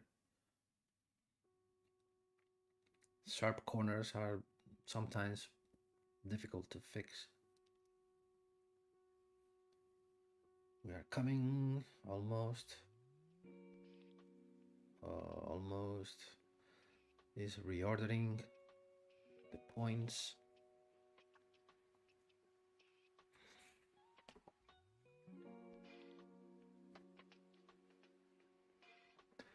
Okay, now we are having 1 million. So the good thing about the latest update about the Sculpting Pro is where we can hide a portion of the mesh. We can grab all of this part, and we can use, let's close this,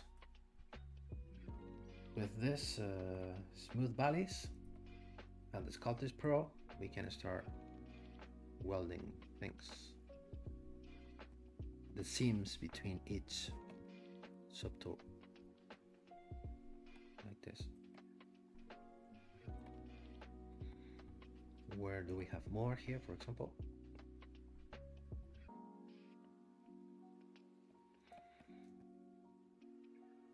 And we can have more continuity of the sculpting here, for example.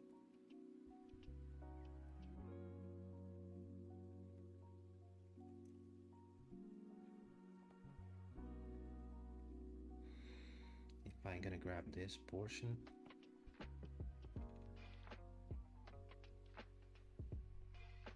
we can sculpt the last details. For example, this, we can try to fix this.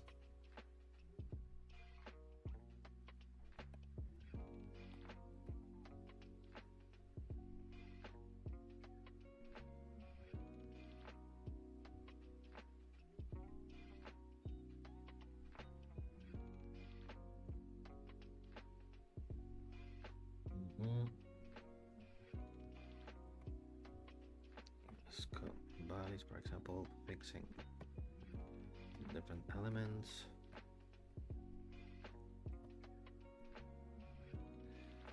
Where we can fix more things. Here, for example, I don't know if here I'm going to have a problem or not. Let's see. Also try to remove the gaps or the holes, depending on if you have in mind to make a mold to start making copies. It's not good to have, for example, like this. Here we have a gap here, a very big hole here. It's much better to close it to avoid problems on the molding. Okay, so yeah, we can have. And now let's see how it works with the Sculpting Pro to try to soft this edge.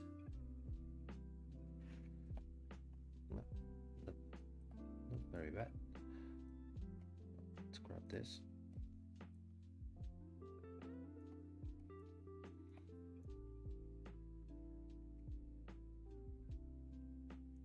You should use the Sculpting Pro with caution, because as ZBrush is making calculation at the same time that you are sculpting, maybe the program is very easy to find crashes based from my experience. So save as many times as you can during this process.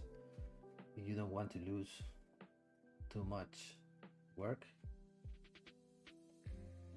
This is going to be the brute, this is going to be the number 7, yes. Because when we are using the Sculpting Pro for a long time, based from my experience, maybe it's a problem of my computer, I don't know, but ZBrush tends to crash. Maybe because I think my logical thinking is that it get stressed because he is making a lot of calculation when he is tessellating the mesh when you are sculpting.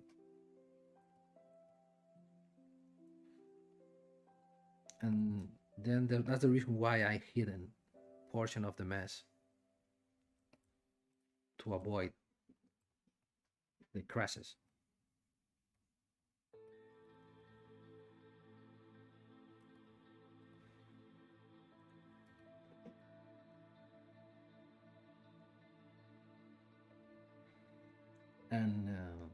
And don't forget that when we are tessellating the mesh, when we are creating triangles and more polygons, our starting point was 1 million, and now I'm reaching 1,100,000 million.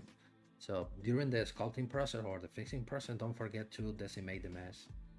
Or at least that's my simple way of working.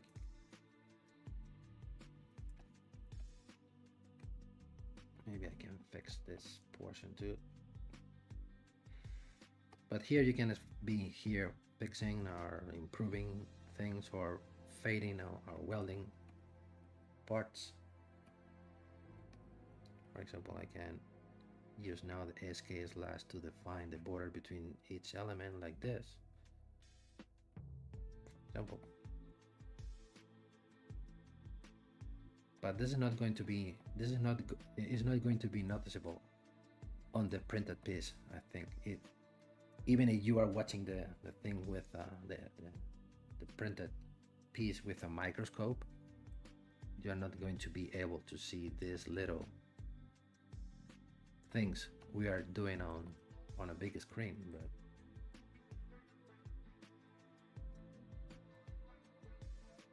I think this has more sense to make this for rendering reasons instead of printing or casting reasons, but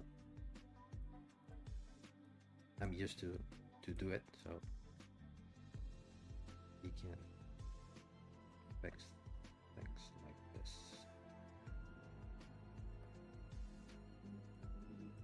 Till getting it completely finished. For example, here this portion looks a little bit weird with this so clean cut on the back, so we can start giving it a more organic feeling, just sculpting the edges or smoothing the edges with the Sculpting Pro.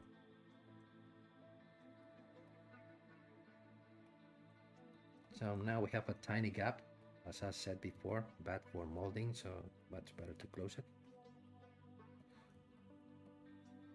Same thing here on the front.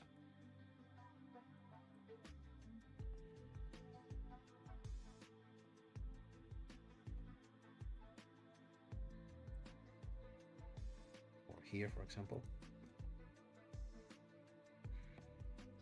I am using the smooth valleys, so I am only affecting the cavities. This is very important to use this combination of brushes between smooth peaks and smooth valleys. For example, I can fix this.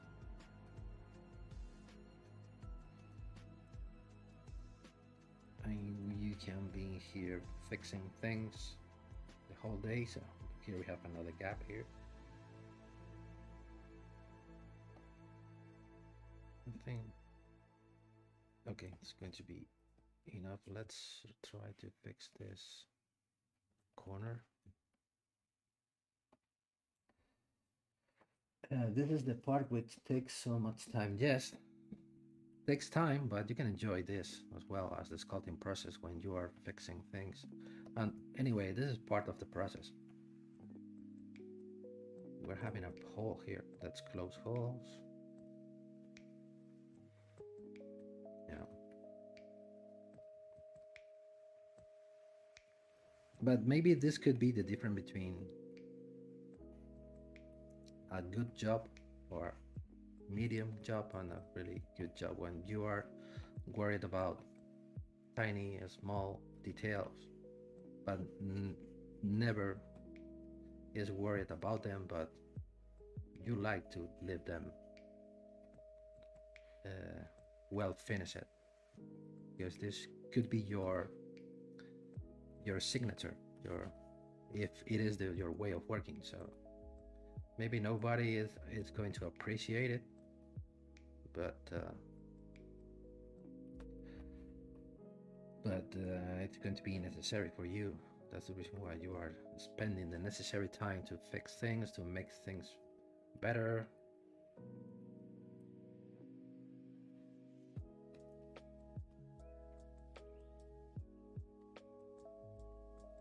And I said before, important things happen when we're talking about jewelry. Most of the beautiful things happening on the back of the piece, on the hidden parts of the design, the back side.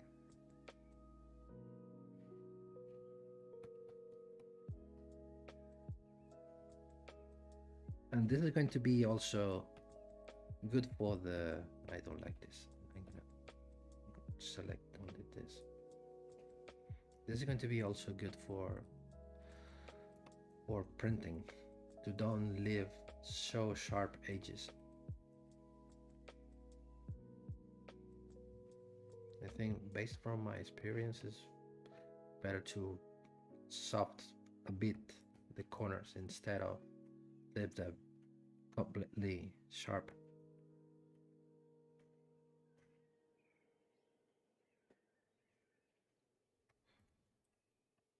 Okay.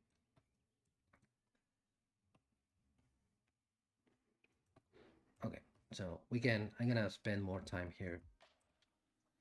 Not today, maybe. If not, I'm gonna bother you making over and over the same thing. So we can, lastly, I can fix this.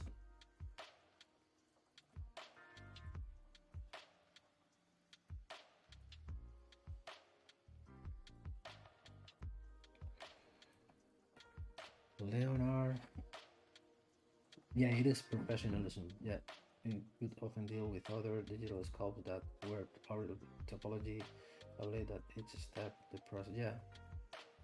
Yeah, it's if you are making a good workflow, maybe things will go smoother if you are making things step by step with more carefully.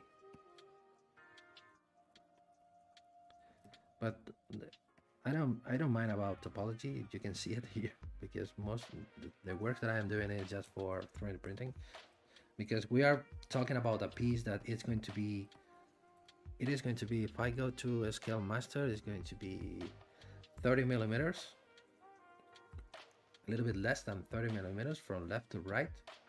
Maybe we are creating a piece, so it's going to be something, let me measure it. Yeah, something more or less, something like this. So we are worried about so tiny things that they are not going to be visible on the real piece without a microscope. So, but from this view, I think this looks good enough. So maybe what we can do is add a bit of design here. Maybe if I grab this cake cloth, this, and we can follow this line.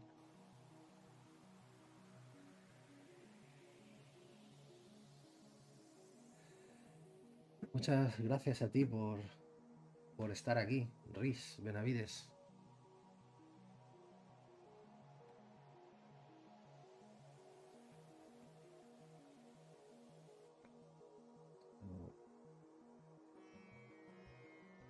I'm going to add a bit of detail here in this part.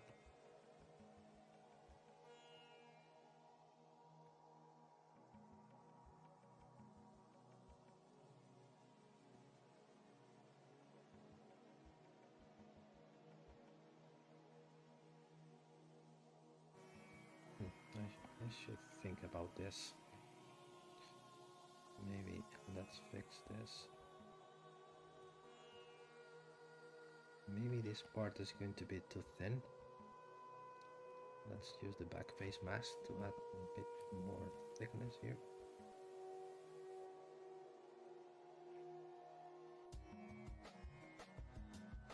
Oops, I remove a lot of detail.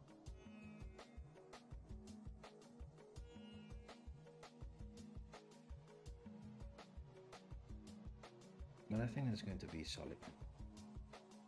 I think so. We are almost done then. So what I can do is to follow this as well. We are almost done. So in my next stream, I will start with something new. That will happen in June because I'm not going to be here for 3 weeks. So I will consider to start to create my next streaming maybe the first week of June or the second week of June. Let's see, I need to think about it.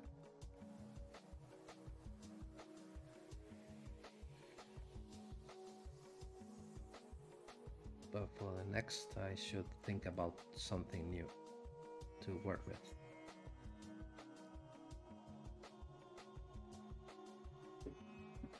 Nothing that he cares about, no one does.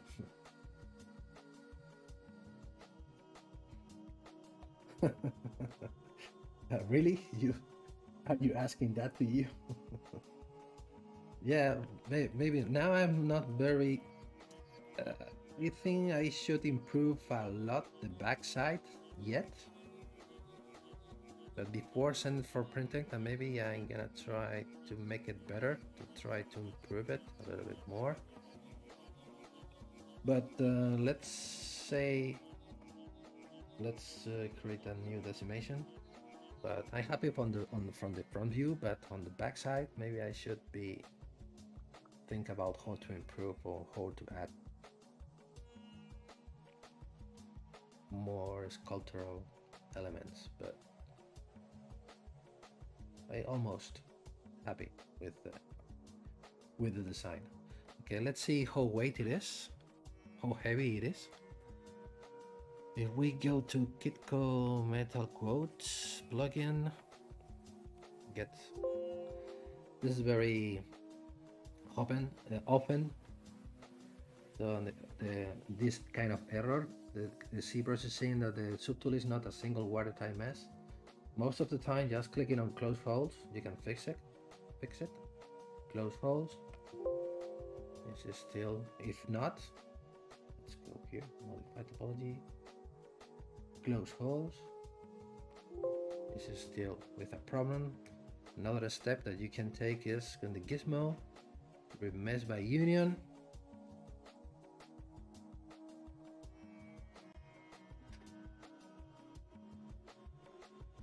And accept and split 2 parts as we did before. Split 2 parts. Something was wrong. You can see I can remove this one, delete. I don't want you. And now close holes again. And now we have. Now we are create this, have in mind to create a silver piece. Now we are seeing that the weight is 11.45 grams, has sense. I think it's not too heavy. And if we were thinking about to cast this in gold, we have here, this is my reference, 8 karat gold. It is not too heavy as well, so. But you can see the prices: $723.51, and in silver it's going to be $7.33. The decision is clear, I think. But even thinking about gold, I think it is not a very weight gold. I think it's some weight. I think maybe we should remove a bit of. We can go from 716 till maybe 15. We can reduce 1 gram, maybe. I'm not sure, but we are in weight. It has sense. We had made a good jewelry piece, I think. It's not too heavy. It is not too heavy. Yes. Okay, so done. We can be here working and working for the whole day, but maybe we have been here for almost, well, yeah, now more than 2 hours. And it's gonna be start thinking about wrapping up and going to a different thing, because I still need to fix things here. But repeating the same things, but we are almost done with the design. Now it's gonna be time to start creating some cool renders and send it for casting. I'm gonna, maybe it is not a completely circular, right? Let me check this. Grab perfect circle. Yeah, it's not completely circular. It should be here.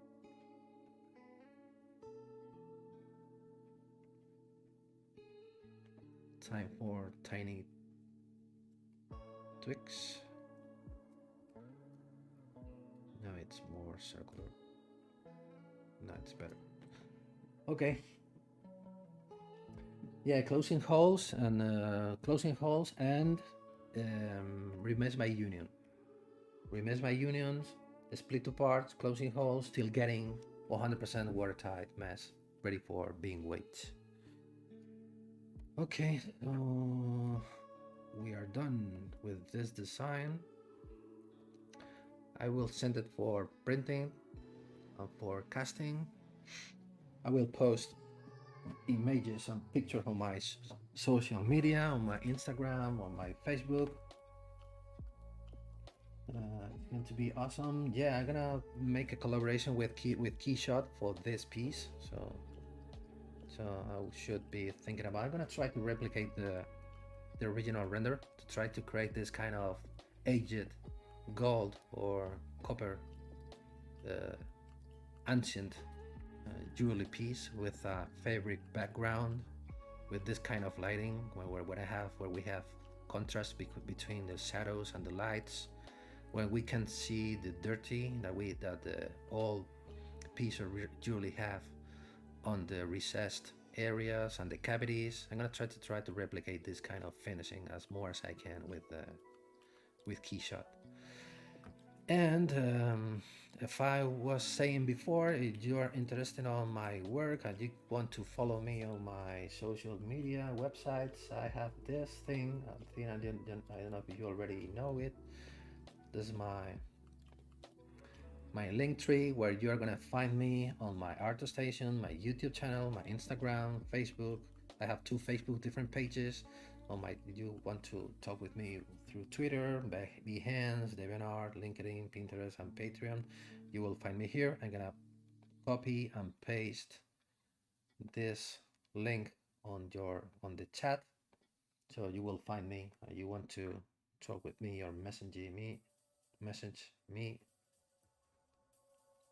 There you go. So you will see there pictures of the printed piece,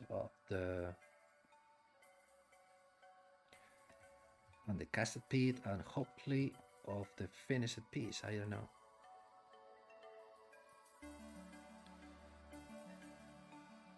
And don't forget to subscribe to the Pixologic YouTube channel or Twitch channel. And if you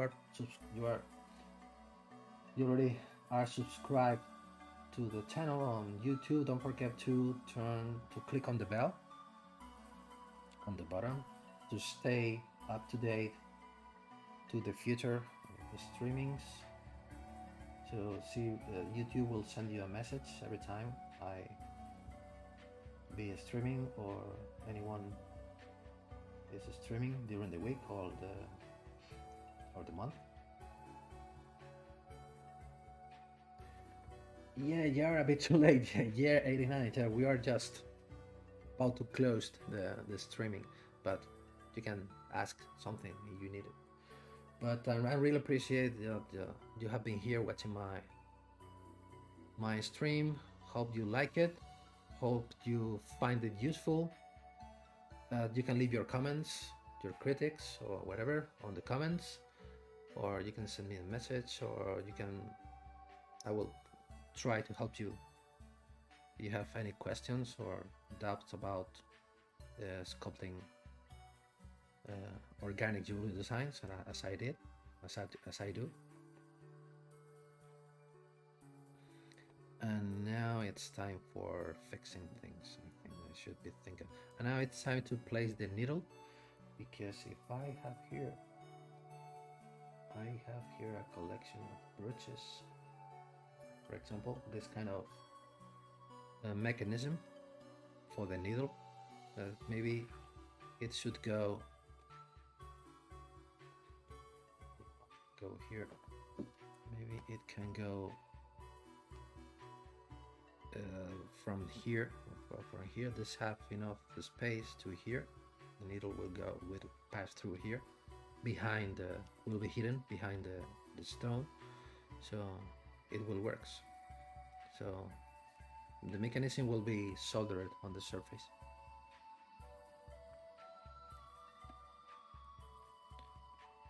Okay, so let's close this. No, it's not divided yet, because this is the model already decimated. You can see this model is going to be the final model for 3D printing. So it is not split it into different polygroups. I was making the final Boolean from the original, and this one, the final Boolean from the original was 7 million, almost 7 million, and now it is 1 million. This is a mess already decimated, but this is not going to be the final ready for printed mess, because it doesn't have sense to send 1 million for printing. Maybe we will stay at about 150k or 250k for the final file. Well, for the final STL file, I mean. Okay, so again, very grateful, and thanks to everyone. Yeah, you can rewatch the streaming to see what I've been doing on today, and hopefully I will meet you in June with more jewelry designs with ZBrush. So stay safe, take care everyone, have a good day, have a good weekend, we will see you in the future with more designs. So take care, bye.